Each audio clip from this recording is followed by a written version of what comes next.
of the United States of America and to the republic for which it stands, one nation under God, indivisible, with liberty and justice for all. Good morning and welcome to the August 5th County Commission meeting. I'd remind you to silence your cell phones. The meeting documents are on the end of the counter next to Commissioner Kelly, and Robert is in the front row with listening devices if you need them. Routine business, item number 1 is consider a motion to approve the agenda. So moved. Second. I have a motion and a second to approve the agenda. Any corrections or changes? All those in favor say aye. Aye. Those opposed, same sign. Motion passes unanimously. Item 2 is to approve the County Commission minutes of July 29th, 2014. Move the minutes. Second. Any questions? All those in favor say aye. Aye. Those opposed, same sign. Motion passes unanimously. Item 3 are bills to be paid in the amount of $592,291.16. Pay the bills. Second. Paying the bills. Motion is second. Any comments? No. All those in favor say aye. Aye. Those opposed, same sign. Motion passes unanimously. There are no reports today. Item 5 is personnel action. A is consider a motion to approve the routine personnel actions. Move for approval. Second. I have a motion and a second. Are there any questions for Carrie?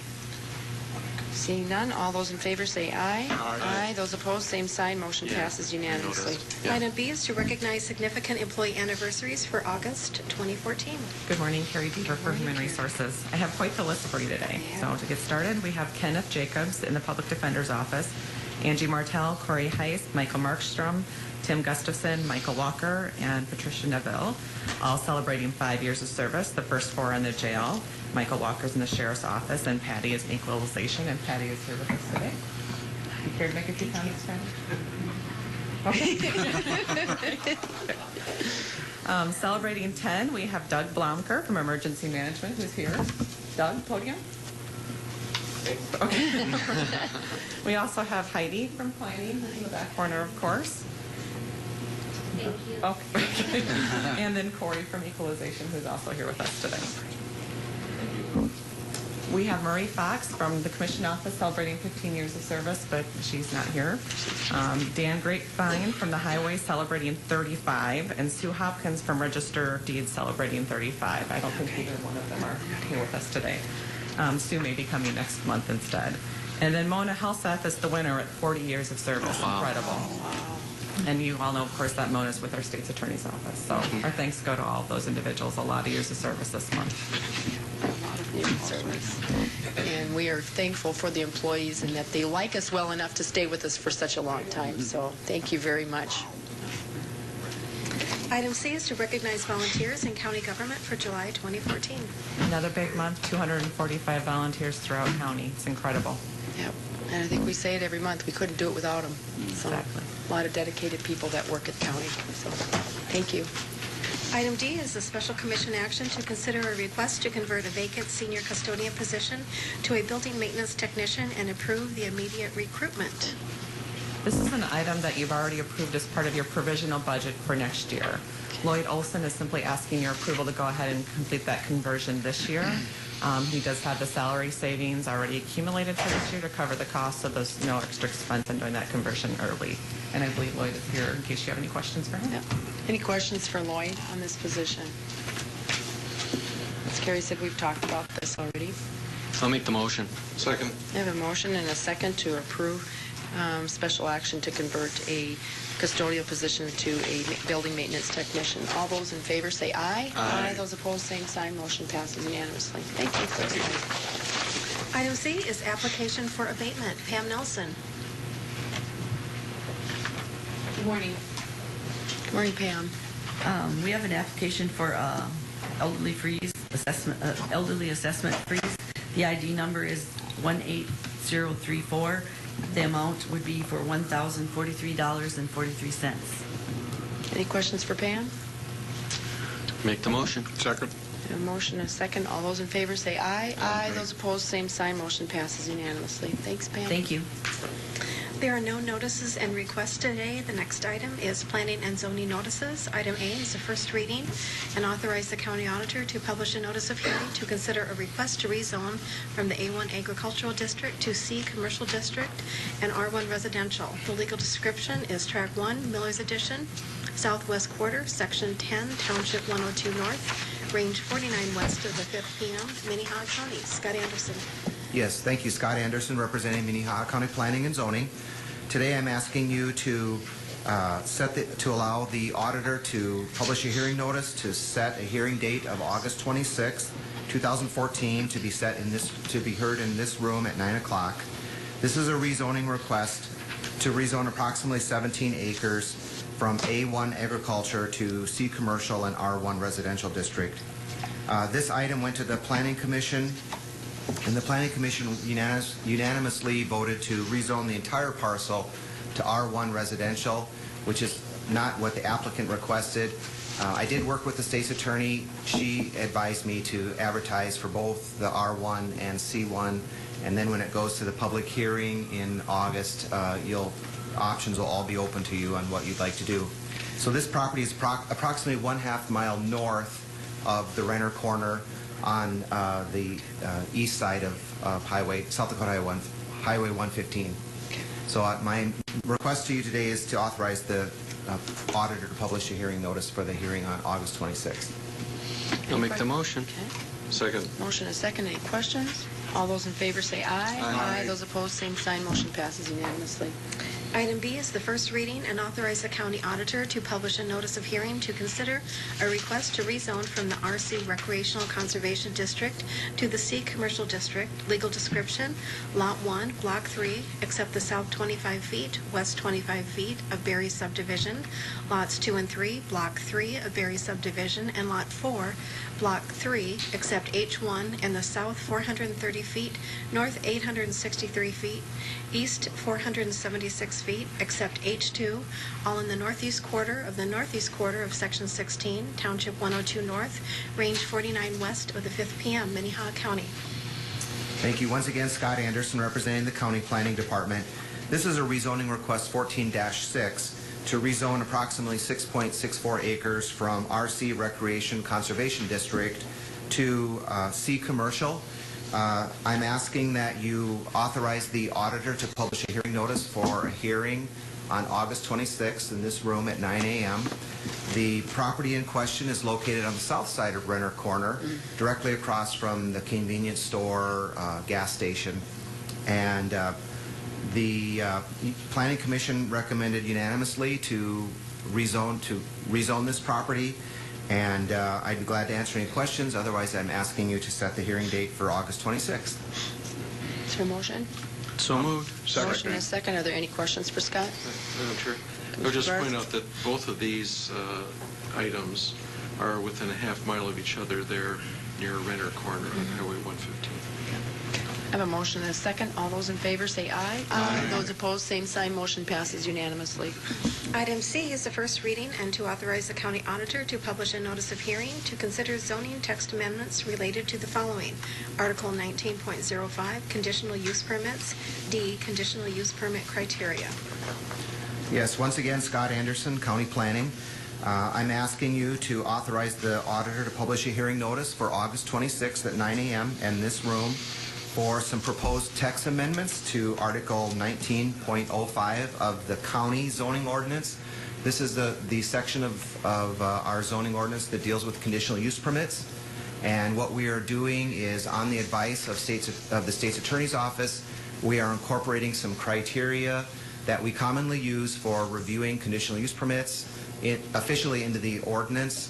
And the state's attorney's office feels this will help better direct the Planning Commission on how they review conditional use permits, and also set it in statute so the public knows that this is the criteria that we are using for the consideration of conditional use permits. This went before the Planning Commission at last Monday's meeting, a week ago yesterday. They recommended unanimously to move forward with the revisions to the zoning ordinance. So I'm asking today that you set the hearing date of August 26th in this room at 9 a.m. And I'd be glad to answer any questions you have, and go from there. Is there a motion? Move for approval. Second. A motion and a second. Are there any questions for Scott? Seeing none, all those in favor say aye. Aye. Those opposed, same sign. Motion passes unanimously. And item D is to authorize the county auditor to publish a notice of hearing to consider a petition to vacate a private right-of-way described as the remaining portion of South Prince of Peace Place beginning at East 52nd Street, lying adjacent to Block 1 and Lot 12A, Block 2, Prince of Peace addition to the City of Sioux Falls, and extending to the edge of Lot 12A, Block 2, all in Section 35, Township 101 North, Range 49 West. Dave Heinold. Hi, David Heinold, Planning Department. We received a street vacation to vacate a private road within the City of Sioux Falls. It's in Minnehaha County, North 57th Street. Vacation request is the remaining portion of the road lying adjacent to the property owned by Avera McKinnon. It's in the Avera McKinnon Prince of Peace Retirement Community. They're the only property owners that have access to the portion of South Prince of Peace Place, which is the right-of-way to be vacated. According to South Dakota Codified Law 31338, states that any person may have private road laid out, changed, or vacated upon presenting a petition to the Board of County Commissioners of the county in which such petitioner resides under regulations provided for roads running through one county only. And that South Dakota Codified Law 31337 requires that legal notice be published for 2 consecutive weeks and that the notice contain the time and place of the public hearing in which the street vacation will be considered. So action that needs to be taken is to authorize the county auditor to publish notice of a public hearing at 9:15 a.m. on September 2nd, 2014. Okay. Is there a motion? Make a motion. We have a motion and a second. Any questions for David? David, is this just strictly in Minnehaha County? Does it extend at all anyway into Lincoln County, or is it just, it's all ours? No, the south edge of it is 52nd Street, so it's Okay. well beyond. We have a motion and a second. Any other questions or comments? All those in favor say aye. Aye. Those opposed, same sign. Motion passes unanimously. Thank you. Item 9 is a petition for compromise of lien. John Peckus. Thank you, Cindy. These are somewhat confusing if you guys had the opportunity to read it like I have. I've read it several times. First is on DPNO number 78123 in the amount of $11,046.99. The auditor's office just received a request to compromise a lien. The lien is currently resting against property that is attempting to be sold. The owner is currently trying to downsize it to move into a less expensive situation. However, there is no current closing date listed, and although it's been initially listed with a realtor, there was a title search done and there was a discovery of the $11,000 lien against the property. The lien is primarily for poor relief services. It was started in February of 2012. The original balance of the lien was already $12,696.99. The applicant has made regular payments toward lowering the lien for a total in the amount of $1,650, bringing the lien balance down to $11,046.99. The applicant is currently employed at 2 different locations. Her last year tax return shows an annual income of $16,227. She received a refund of $4,444. She lists assets of $133,242, consisting primarily of the value of the home in which she is trying to sell. She lists liabilities of $125,049, consisting mostly of the mortgage on the property, the county aid lien, and of course there is a small loan from the Community Development Loan Fund of $11,979 that has to be paid upon sale of the home. The applicant is seeking to compromise the lien in full with no further payment and in recognition of what she's already paid on the lien. According to the estimate of final closing costs, if the house does sell for the listing price of $132,000, with a closing cost of $13,934 and the outstanding mortgage of $96,367, the community development loan of $11,970, and the county aid lien of $11,046, she will receive from the proceeds a net loss. She'll have to come up with $1,317 just to close on her own property. The applicant is hoping the commission will forgive the remaining balance so she can put those funds towards a down payment for a less expensive home or for an apartment. Once again, she is appreciative of the county assistance that she received, and remember that she did make payments of $1,650 despite her limited income. You know, I read through this several times, and the thing that jumps out at me is that, and I don't know if the applicant's here. Is the applicant here this morning? Then what I'll say is that it may be in this applicant's best interest to actually consult with a bankruptcy attorney, because there are some limited chapters in the code, for example, under a Chapter 13 bankruptcy, that would allow you to retain your ownership of the property, but you could probably avoid the community development loan that under the trustee's power of avoidance. You can go ahead and take care of that, do the payment plan. She has regular income between 3 to 5 years, see what the workout is, but after that, she could then receive the property, then go ahead and dispose of it. She could avoid that lien, and the problem is that we're never going to get discharged in a bankruptcy. So I think she has other options here besides just coming to us and saying wipe off the lien. But quite honestly, she has a significant amount of property here, and she does have regular income, and she is under what I would call the means test under bankruptcy. She's a classic candidate for Chapter 13. So before we say yes to this, I would ask that we just defer and ask her to possibly consult with, you know, let her know that she should consult with a bankruptcy lawyer, and of course she'll have to go through credit counseling, but then see what the options are there before she comes back and looks at this, because she could actually net out more out of the bankruptcy than she could just coming and getting us to release our lien on this. Anybody else have a comment? Commissioner Kelly? You know, her problem is just coming out with some money at the end of the closing, because a lot of this was poor relief.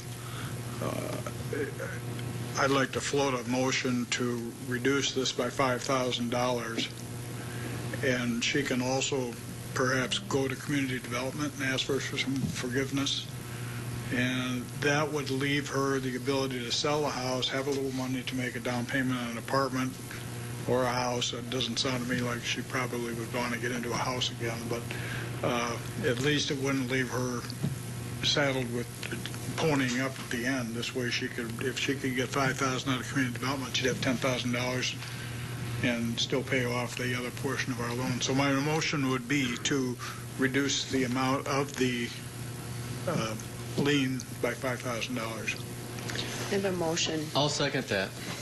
Okay, for discussion, let's talk about that. City If Dick's willing to make that motion, I'll second it. Well, Madam Chair. Yes. This party has made 32 $50 payments. You know, that's pretty significant effort. And you know, I'm guessing 11,000 probably was a medical issue back in the day, and so those are hard to control.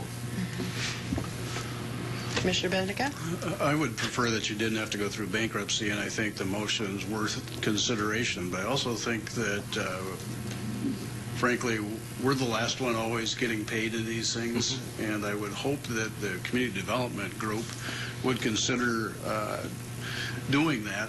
And I'm not sure that $5,000 is going to be enough, to be honest, but if that's what the number is, we'll float it by them to see if, in fact, that will work. I would prefer that they avoid the whole problem of going through the court system for another cost, if you will, to the community for filing for bankruptcy and the whole process that involves. Yep. Commissioner Barth? So, Commissioner Benedica, what would be your suggestion? I don't know what the number is, to be honest, because I don't know if the community development group will negotiate, and I think that ought to be done first and then come back.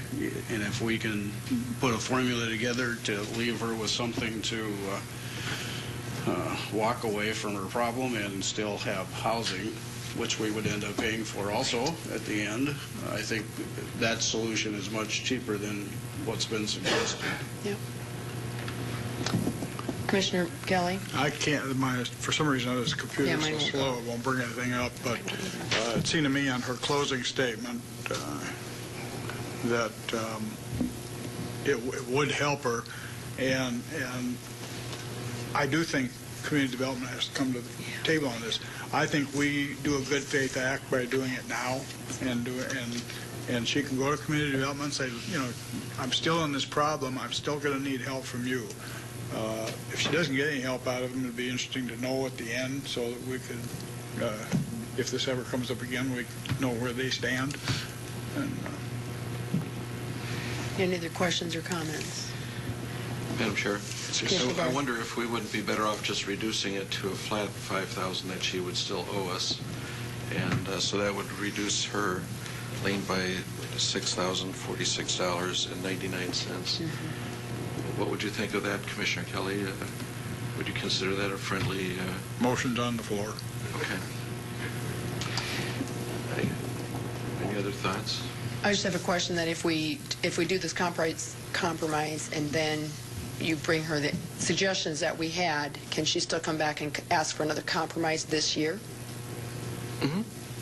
Yes, she could. So we could start with this, give her all the suggestions that we have, and she could still come back later and ask for us so we could review the situation.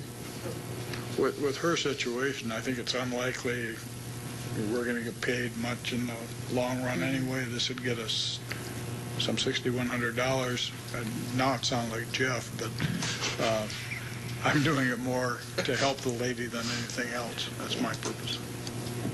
So I have a motion and a second to reduce it by $5,000 with a lot of suggestions for Robert to take back to her and then maybe report back to us at some point and see if there's anything else we need to do or if this is going to satisfy the problems. So I have a motion and a second for a reduction of $5,000. All those in favor say aye. Aye. Those opposed, same sign. Motion passes unanimously. Okay. And we are having troubles with our iPads as far as it doesn't necessarily bring stuff up. It might start. You just have to wait. Yeah, okay. All right, well, next is on DPNO number 45358 and 70110 in the amount of $1,437.66. This particular situation, the auditors received a request for compromise of lien. The applicants are attempting to purchase a home in Sioux Falls. The closing is scheduled for August 14th. The purchase price is $104,000, and during a title search, 2 county aid liens were discovered.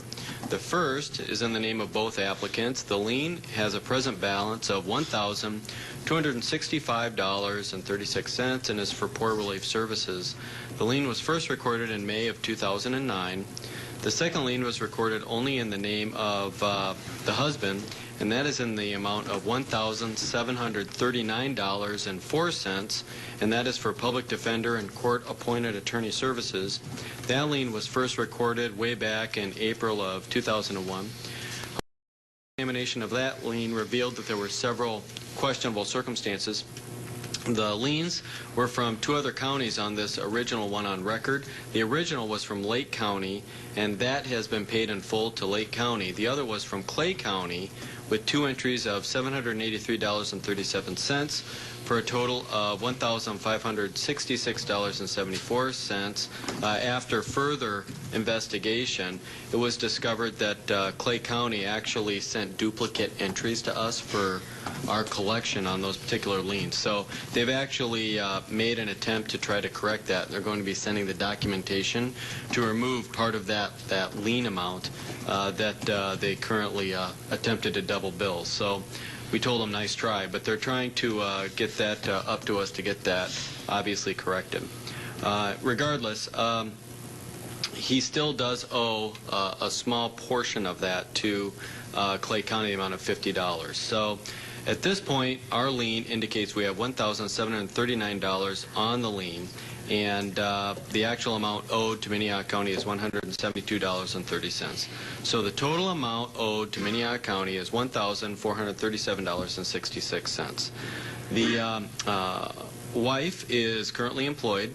The husband is currently unemployed but does provide daycare to the minor children. They list income in the amount of $31,543 on their last year tax return.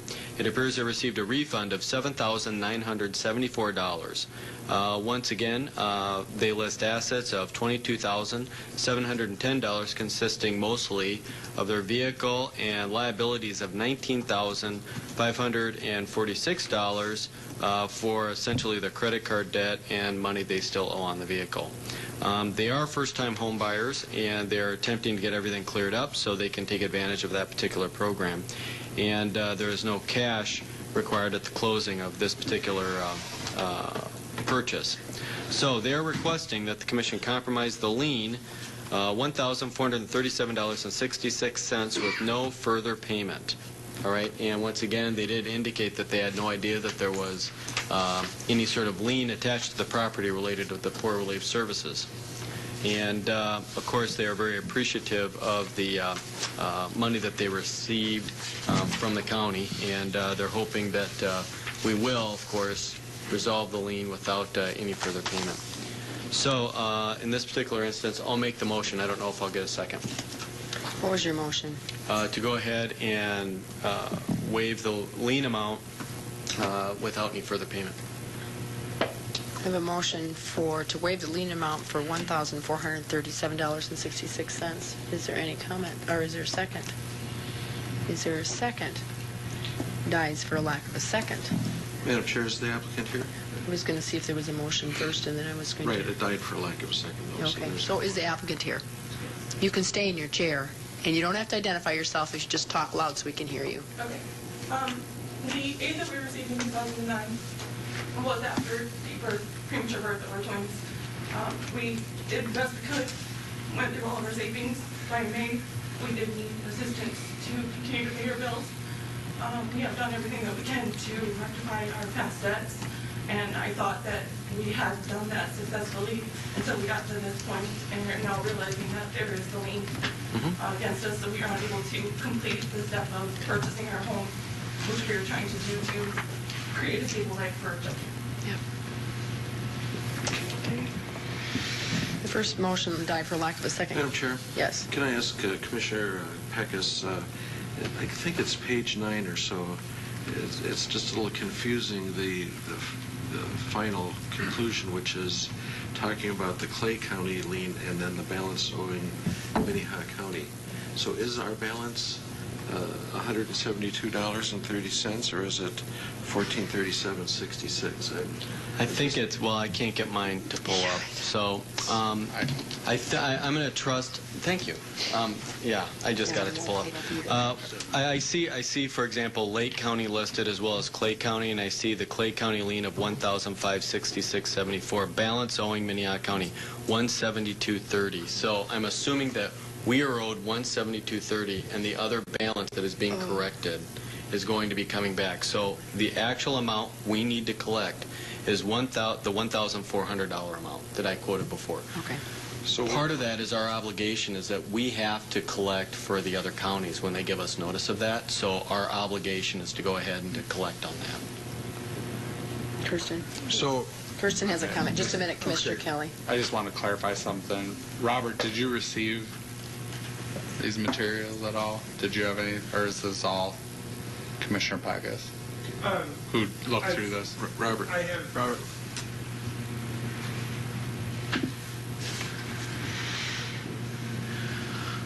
In response to your question, the Commission Office did receive this information. Have looked through it, and I'm going through it now and having the same difficulties that a number of you are of a little slow moving through the documents.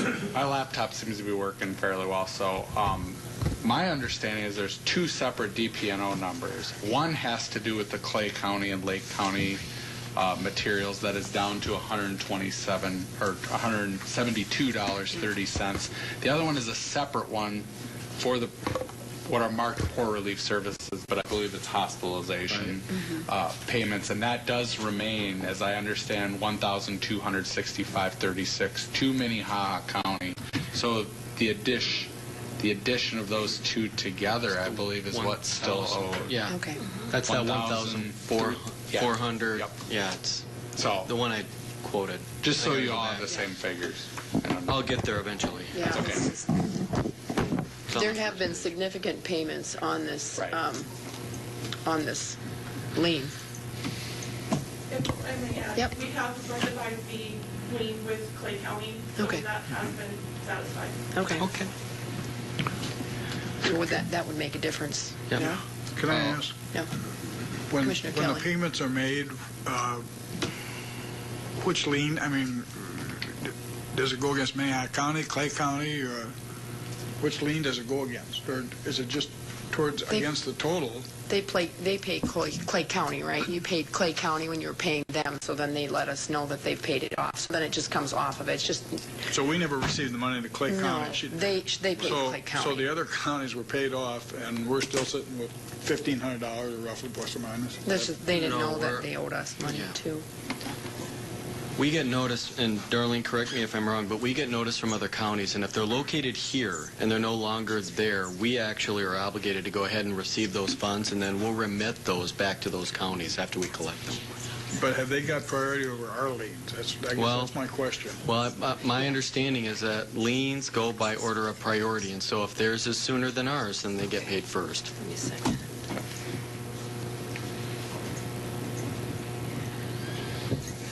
What's the total? And if I may, yeah, excuse me. That total that's given, that $1,400 figure, that is in recognition already of the Clay and Lake ones being satisfied, that I understand, as I understand it. Okay. So we're looking at, once again, $1,437.66. That's what I've got here. Sorry, Robert. Thank you. 50%. If you had 50%, it would be $718.83. If you went with the 50% idea. Recognizing that they have made significant payments already. Oh, sorry, no, that's in full. That's in full. Oh, wait a minute. Got the wrong number. That would be in full, so it'd be half of that. So where'd you go? 6.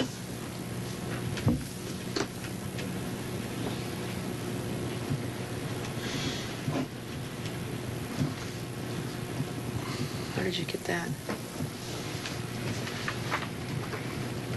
Because half of what this is half of what she owes Minnehaha County. No, that's right. That's right. Yep, no, that's right. 718. 83 would be 50%. Commissioner Kelly. The original $600 poor relief was compromised. Was that by Minnehaha County? Do we know where that lien came from? I don't know. Can you tell? Darlene said it was Minnehaha County. It was. And did we compromise it then? I don't know. Obviously, I'd like to tell you, I don't have, give me 10 minutes and I'll look it up. Oh, sorry. I do know Cindy. how that got compromised. It was part of the lien cleanup actions that we did. There was an error made when that lien was placed. For the services were placed in the date. It was placed as 0209 instead of 2009 or something like that. Mm-hmm. So it showed up on our lien cleanup actions, but it was an error. So we comped it with the whole annual cleanup action. Okay. It has been corrected since. Okay. But it was an expense, or it was not? It was a Okay. lien, but it just got compromised in error because the date was incorrectly entered on the screen. And then it came back. And then the amount was It didn't get re-recorded. So there has been $600. It has been comped, right. Thank you. I look for a motion on this one. Madam Chair, from my point of view, this thing has been a little confusing with the other... It's extremely confusing. And I guess I'll renew the motion to compromise this with no additional payment. Thank you, Jeff. I'll second it. I have a motion and a second to compromise with no additional payments of the lien. Are there any additional comments? Substitute motion. I'd compromise the total $1,739. Is that correct? The total is $1,437.66. I'd compromise the balance upon payment of $500. I have a compromise for $500. Is there a second to that motion? Is there a second? Is there a second? Dies for a lack of a second. So we're back to the original motion, which was to compromise the lien in full. Are there any other comments? Roll call vote. Commissioner Kelly? No. Peckus? Yes. Benega? Yes. Barth? Yes. Heiberger? Yes. Motion passes unanimously. Lien has been compromised in full.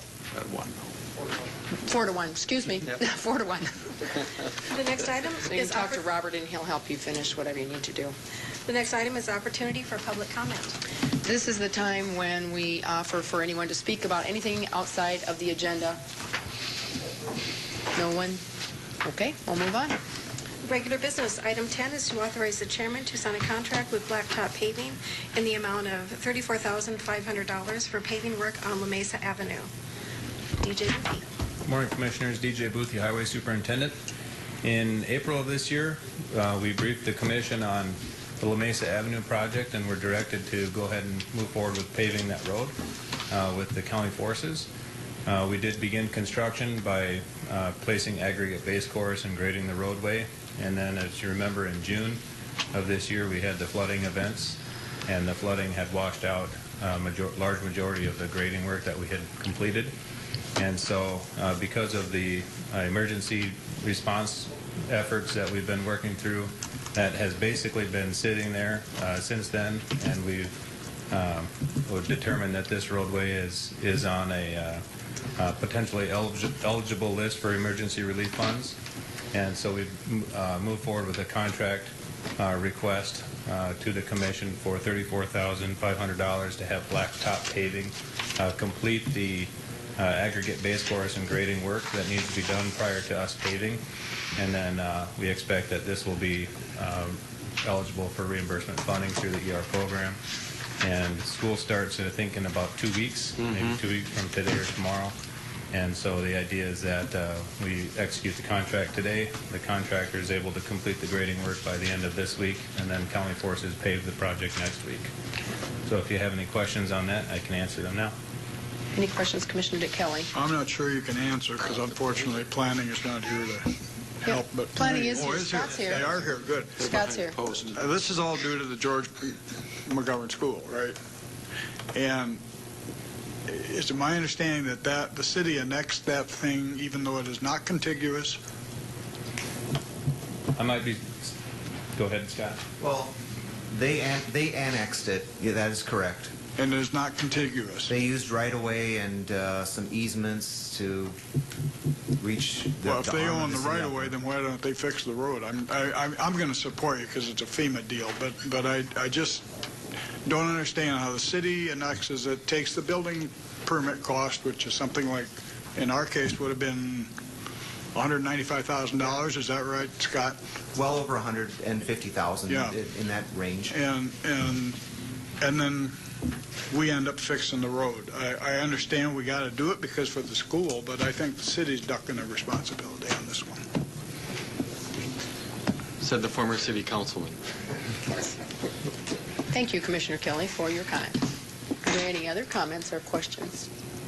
I just appreciate Commissioner Kelly as well for those comments. And, you throw $150,000 on top of $300,000, $600,000 TIF, and suddenly we're talking about $500,000. No money. Yeah, it brings no money to the tax anyway because it's a school. It's a school. And I just think, I wish we had some say when they're doing this annexation, because if they're going outside, I mean, this problem could come again. They could annex the right-of-way deal. That to me is stretching the law, but maybe they can do it. But it's just not fair. Is there a motion on this? Motion to approve. Second. I have a motion, a second. Any additional comments? All those in favor say aye. Aye. Those opposed, same sign. Motion passes unanimously. Thank you, DJ. Item 11 is consider a motion to authorize planning and zoning at the request of the Minnehaha Planning Commission to request South Dakota Department of Transportation to conduct a speed study on that portion of South Dakota Highway 115 between 257th Street and North 84th Street. Scott Anderson. Thank you, morning, Scott Scott. Anderson from the Planning Department. As you realize, we just set a number of hearing notices for some rezoning requests at the Renner Corner area. And at last week's Planning Commission meeting, there was, and actually the month before that, we've had a lot of discussion about the speed of traffic traveling along South Dakota Highway 115. And the discussion came about from not only the Planning Commission, but there were many, many citizens that attended that rezoning hearing that were very concerned about the speed, the safety, the turning motions, the turning, the volume of traffic, the traffic numbers. And we actually I had invited Brooke White, who is sort of in charge of access management for DOT, to the meeting last week, and she attended. And she had a lot of good advice for us and indicated that we could request the Department of Transportation, their regional office in Mitchell, Scott Jansen, to conduct a speed study and traffic safety study on that portion of, or whatever portion we felt needed studying along South Dakota Highway 115. So I prepared a map here, and I'll set it on the elbow here.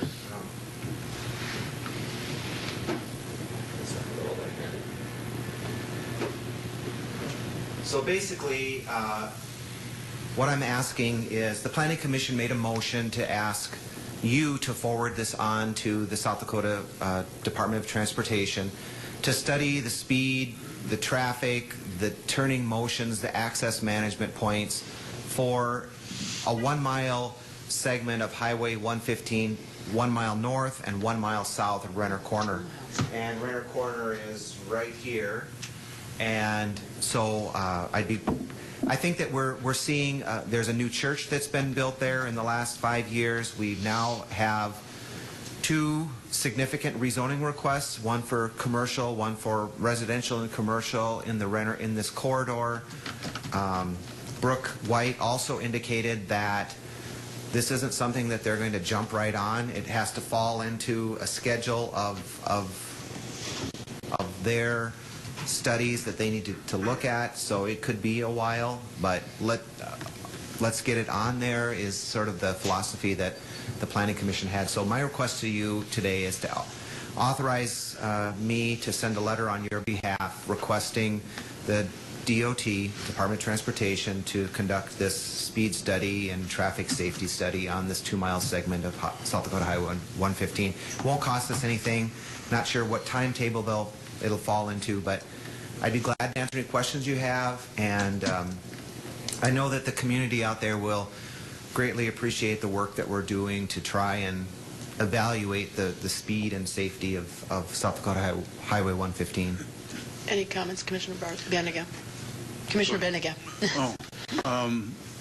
I'm appreciative of the fact that they're interested in helping us, and I think we ought to do it, but it seems almost unreasonable that they can't give you an estimate on when they're going to do it. Time frame wise, I mean, they know their schedules and how long things take. Can't we press them for a time frame? Well, I think we can ask them to expedite this, and given the development pressure that we've seen there, maybe we could ask them on using that reason to move it as far ahead as possible. And I think that Brooke White may not have been aware of, she may not have known the exact volume of work. It could be relatively soon. It could be, I just didn't think she wanted to speak out of turn saying they'll get right on it. But I don't know. We will have to contact, and it goes to the regional office in Mitchell. So it's not even here, it goes to Mitchell. Any other comments, Commissioner Barth? Scott, could you zoom in a little bit on this? And, we had 2 applicants, one just south of Renner Corner, and Scott, maybe you could point to that. At my hand here. Throw you mine. In any case, they will not be entering the highway off of the existing farm access. So the one south of the Renner Corner. The 6.5 acre parcel of property that was considered for rezoning at last Monday's meeting basically is this 6 acre parcel right here. It's adjacent to County Highway 130 on the corner of County Highway 130 and South Dakota Highway 115. And as Brooke White indicated, when a parcel of property has 2 access roads, such as this parcel, and one is a state highway and one is an alternate. The state highway always requires them to have their approach, their primary access off the alternate location. So I don't think that, based on what we heard from Brooke White, and she's in charge of access points and access management for this portion of South Dakota, the developer will not get any additional access points off of South Dakota Highway 115. They do have legal access off Monarch Lane, and they have legal access off of County Highway 130. The other parcel of property that we are looking at, I'll move this just a little bit. The other parcel of property that we are looking at is this parcel that's basically right here. It's a 17-acre parcel of property. It's about a half-mile north of, you can sort of see where this row of trees are right here, and then it goes all the way back. And it's a 17-acre parcel. There's a request for some residential and commercial development from the applicant. This was the parcel that the Planning Commission felt was maybe leapfrogged the commercial area a little bit too much.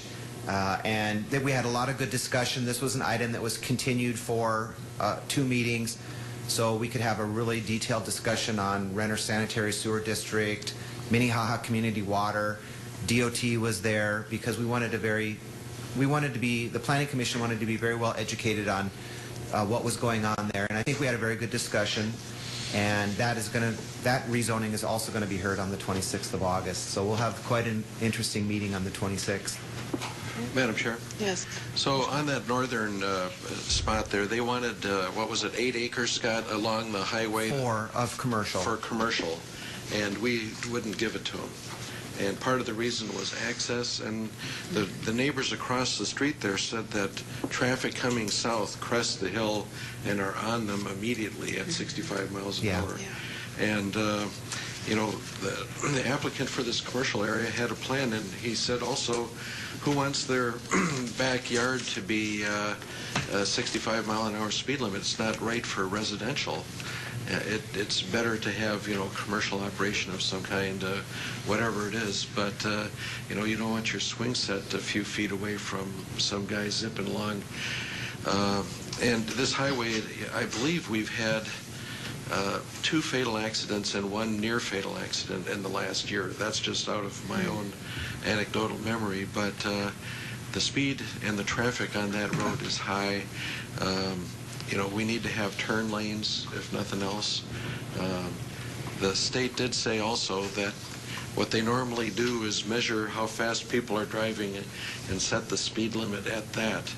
And as Commissioner Peckus knows, 57th Street should be 80 miles an hour. That's what I was going to say. You and I both live on 57th, and 65 is about That's the only average. if you're using one wheel, though. Anyway, for public safety, really, this is getting to be a pretty congested road. Mm-hmm. And it could easily be 3 lanes or 4 lanes all the way up to Del Rapids, in my opinion. But certainly Renner is a busy spot. Yeah. I think we have less housing and stuff in Ellis than we do by Renner, and speed limit in Ellis is 25, and it is well enforced. Of course, that's a county highway, but... Do you know that from experience? I have not been picked up, but I know many people that have. People in sports cars, you never know. Are there any more questions for Scott? Thank you. I'll make the motion. Second. I have a motion and a second to authorize planning and zoning to request South Dakota Department of Transportation to conduct a speed study. All those in favor say aye. Aye. Those opposed, same sign. Motion passes unanimously. Thank you, Scott. Item number 12 is consider a resolution to restore tax deed number 2483, record ID 14174, to former owner of record Bob Litz. Good morning, Commission. Bob Litz from the Auditor's Office. And what I have before you this morning is to restore a tax deed number 2483, RDID 14174, to the former owner of record. Minnehaha County holds under tax deed proceedings tax deed, the numbers I just gave you. The Minnehaha County Treasurer has received payment from Citibank in Irving, Texas for the amount of $9,286.27. This represents all taxes, assessments, interests, and costs owing the tax deed. We're asking for approval of the resolution submitted for your consideration to restore the property to the heirs of the former record of owner, according to SDCL 10-25-41. And Make the motion. Second. a motion and a second to approve. It's always nice to have a large check that's owed. All those in favor say aye. Aye. Those opposed, same sign. Motion passes unanimously. Thank you, Commission. The other item that I have here today is a request to sign contract for the purchase of two 850 model ballot tabulators. In a concerted move to improve and speed up the election process, the Auditor's Office is requesting the purchase of two new 850 ballot tabulation machines.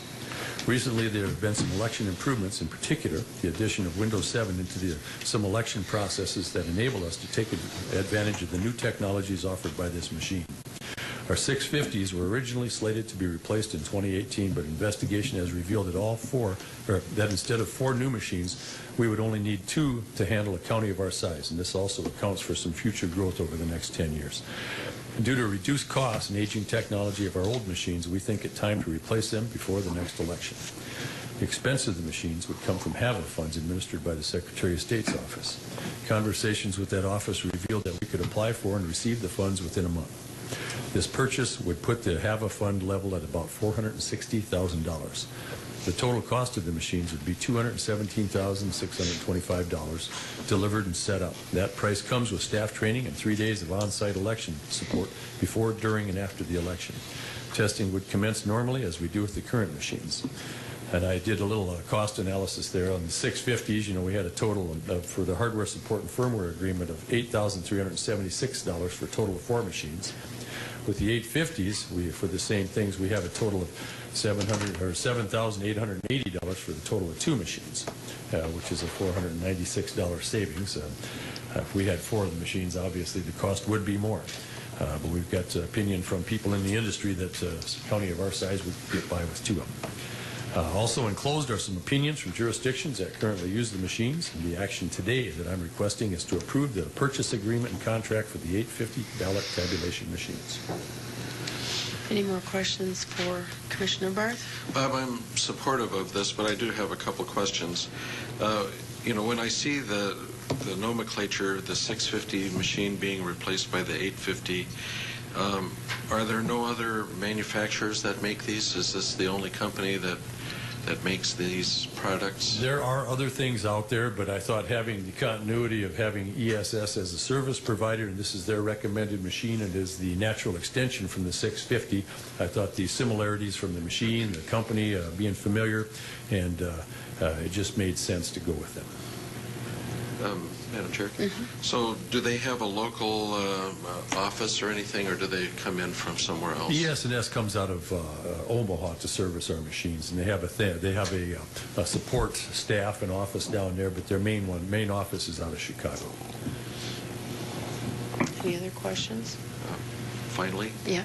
So as far as the state's attorney, is there any issue with buying things this expensive without going to bids? Kirsten. He's thinking. And again, I like the product. I just want to make sure we do it according to Hoyle. Well, as I understand this, if I can ask the auditor a question, is this hooked in with a particular service contract that we have entered into? Not currently. The service contract that we have right now is for the 650s, and they're by the same company. And the brand of the machine is the same machine. So we would be entering into a new service contract with the 850s with the old company. Okay. With the service contract that we have currently, would that company be able to service other machines outside this manufacturer? That's unknown. I'm not certain about that. And I would probably tell you no, because this is their machine that they tout. I would probably ask that we maybe defer this item so I can look into that question that Commissioner Barth has posed at this time. So I'd like to ask if IT has some insight or comments on. Yeah, so I'd like to just to speak on the 850s in general. Monty Wattenbach, Minnehaha County IT Department. Thank you. And then speak maybe a little bit on the bidding part of it as well. So in general, I guess the IT department gets involved with, the taking the tabulations off of the machine and working with them. And the 650s use zip drives, if you remember what those are, big, larger disks that go into zip disks that are difficult to get and whatnot. So the newer machines are designed to work with USB flash drives, Windows 7. So it is the right direction to go, and IT is supportive of it. As far as the bidding rules, I guess you might want to take a look to see if this fits under the typical technology and software solution that is typically exempt from some of those bidding rules, due to the fact that this device is not the same as another device. So you're typically purchasing this directly from the vendor. So you're not comparing apples to apples. And if I may speak to that, and that's the distinction I'm after here, is I would like a little time to look at this being a hardware solution versus a software solution, how the law applies to those two different things. That's really the issue that I'm interested in looking at. This is nothing to say that the request isn't warranted. I just want to make sure that we're following the legislative directives, if you will, appropriately. So I would like to look at that distinction and how, because really it's in the same. Yeah, it's a combined solution of hardware and software, so those can always be a little bit challenging. And I guess I would argue that it would not fall underneath the normal bidding guidelines. But Commissioner Kelly. I have a motion with a comment afterwards. Motion to defer for 1 week. Would that be enough time, Christian? Yes. Okay, second. I have a motion and a second. Are there any additional comments, Commissioner Kelly? I have a question for Monty. I think it's very unfortunate that legal counsel wasn't brought into this early. No, I really do. I mean, I think this should have been cleared through legal. It's a big contract, and if there's questions that arise today, it's not fair to ask Kirsten to make that decision today. And I really believe that should have been handled well before we even approached this. And if I may, just to be fair, the contractual language was presented to me, and I did look at that, and Bob had me look at that. The distinction we're talking about now that Commissioner Barth brings that up about it being physical equipment is why I kind of want to take a step back and look at it. So, I mean, the auditor did show me the document at least, but now that I understand the hardware-software combination that's at issue here, I'm just doing this out of an abundance of caution. So I just want to be clear about that. I apologize. Yeah. Commissioner Barth. Well, I'm appreciative of that, Kirsten, and Bob. I think this looks like good stuff, and it did not occur to me before today that this might be an issue. But I'd like to ask Monty. So you think that this looks like a good solution to this as well, with the upgrade in technology that'll let you get rid of the older information method? I do. The technology aspect of these, the current 650 ballot counters is very old. I did inquire a while back to see if there's any way you could put some of the newer, USB drives and whatnot on the 650s, and that's not an option. So, the vendor, has a 650 ballot counter that is what it is, and it uses very, very old technology. So I have a motion and a second on the table to defer. Are there any other comments? All those in favor say aye. Aye. Those opposed, same sign. Motion passes unanimously. We'll take it up next week. Thank you. Thank you. Item 14, consider a motion to authorize the use of personnel savings in the Air Guard budget for operational expenses for education, training, and clothing and equipment. Keith Winia. Good morning, Commissioners. Keith Winia, Air Guard Division Supervisor. I am seeking your authorization to use our surplus and personnel services to cover operational expenses such as education and training, clothing, equipment. about a year or two ago when we had started having budget issues. This is one of the things that we asked, that they come in and request to use funds in different areas. And so that's why he's bringing this forward. Is there a motion? I'll make the motion. Second. Motion is second. Are there any other questions or comments? Commissioner Barth? Is there any other things that we can use this money for? I mean, It's pretty set. It's pretty set, so we couldn't buy another car, for example. Right. Okay. All those in favor say aye. Aye. Those opposed, same sign. Motion passes unanimously. Thank you. Item 15, consider a motion to supplement the emergency food and shelter budget from the Emergency Food and Shelter Fund in the amount of $16,828.88, representing the second half from the 2014 Emergency Food and Shelter Program allocation. Carol Muller. Good morning, Commissioners. Carol Muller, Director of Human Services. Just a request to fund the second half of the Emergency Food and Shelter budget from the Emergency Food and Shelter Fund, commonly known as EFSP. I think we've done this for about 20-some years. You did the first half already.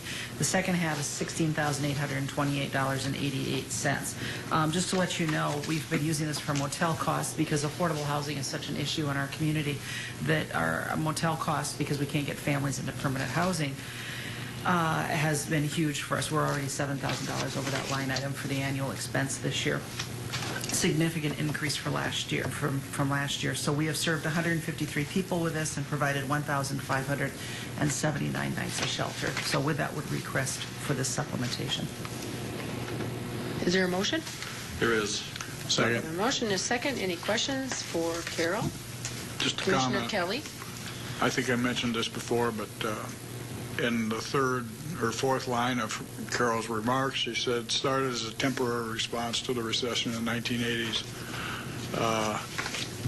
If you want to know what government's gotten growing big, that's temporary, 30-some years later. Any other questions or comments? I think income tax was put in World War I as a temporary measure.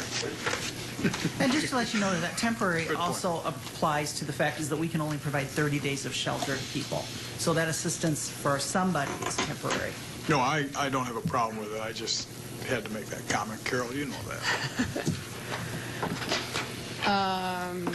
We have a motion and a second on the table. All those in favor say aye. Aye. Those opposed, same sign. Motion passes unanimously. Thanks, Carol. The next item is Minnehaha County Commissioner Liaison Reports. Are there any liaison reports? Commissioner Benica.